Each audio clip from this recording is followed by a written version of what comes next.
Hi everyone, welcome to my channel Shasmina's diary.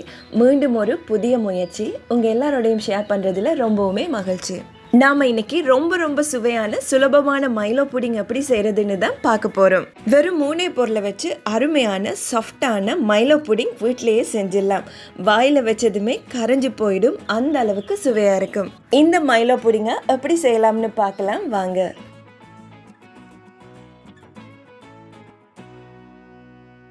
இந்த pudding செய்கிறதுக்கு பார்த்தீங்கன்னா நான் 3 சின்ன பேக் அளவு மைலோ எடுத்திருக்கேன்.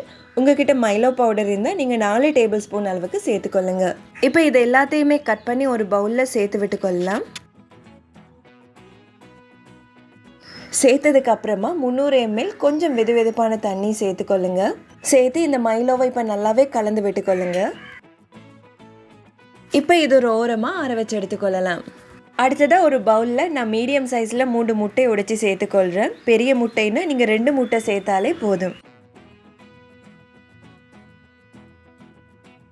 இப்போ இதை ஒரு விஸ்க் வச்சு நல்லாவே கலர் சேஞ்ச் ஆகிற அளவுக்கு பீட் பண்ணி எடுத்துக்கொள்ளுங்க.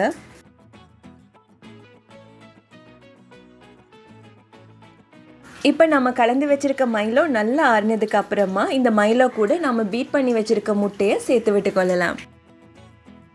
கூடவே 5 டேபிள் ஸ்பூன் அளவுக்கு சுகர் சேர்த்துக்கொள்கிறேன். அண்ட் அது கூடவே ஒரு பிஞ்ச் அளவுக்கு உப்பும் சேர்த்து விட்டுக்கொள்ளுங்க. அண்ட் இது கூடவே வாசனைக்காக 1/2 டீஸ்பூன் அளவுக்கு வெனிலா எசன்ஸ் சேர்த்துக்கொள்கிறேன். உங்ககிட்ட இல்லைன்னா நீங்கள் ஸ்கிப் பண்ணி விட்டுக்கொள்ளுங்க. இப்போ இதை எல்லாத்தையுமே சேர்த்து நாம் சேர்த்து சீனி கரையிற அளவுக்கு இதை நல்லாவே பீட் பண்ணி எடுத்துக்கொள்ளலாம். அடுத்ததாக நாம் இந்த புடிங்க்கு எல்லாத்தையுமே ஒரு டீ கப்பில் தான் செஞ்சு எடுத்துக்கொள்ள போகிறோம். ஸோ இதுக்காக இந்த மாதிரி செரமிக் டீ கப்பாக பார்த்து எடுத்துக்கொள்ளுங்க. இதுக்காக நான் 3 டீ கப் எடுத்திருக்கேன். இப்போ இதில் லைட்டாக பட்டரை அப்ளை பண்ணி விட்டுக்கொள்ளலாம். ஏன்னா நம்ம இதை டிமோல்ட் பண்ணும்போது பார்த்தீங்கன்னா இது ரொம்ப ஈஸியாகவே நமக்கு கலண்டு வந்துடும்.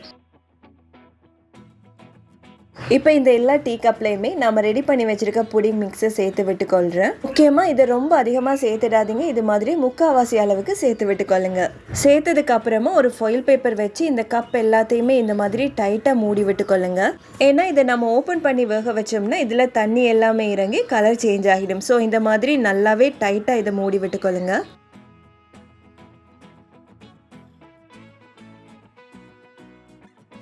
இப்போ இது எல்லாத்தையுமே ரெடி பண்ணினதுக்கு அப்புறமா ஒரு பேனில் கொஞ்சமாக தண்ணி சேர்த்து இதை ப்ரீ ஹீட் பண்ணி எடுத்துக்கொள்ளலாம்.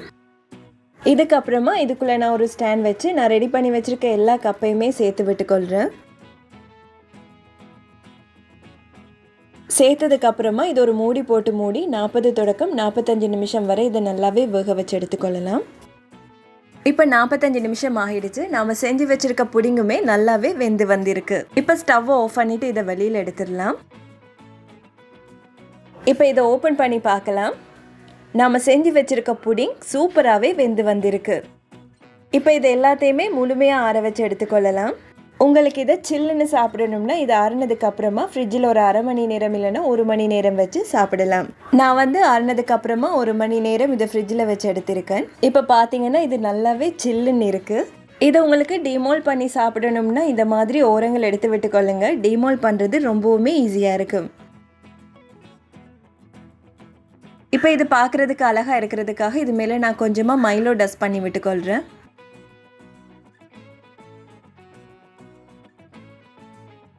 ஸோ அவ்வளவுதான். ரொம்ப ஈஸியான டேஸ்டியான வாயில் வச்சதுமே கரையக்கூடிய மைலோ புடிங் சூப்பராகவே ரெடியாகி வந்திருக்கு. இது செய்கிறதுமே ரொம்ப ஈஸி. அண்ட் அதோட இது செய்கிறதுக்கும் பார்த்தீங்கன்னா ரொம்ப குறைவான பொருட்களே போதும்.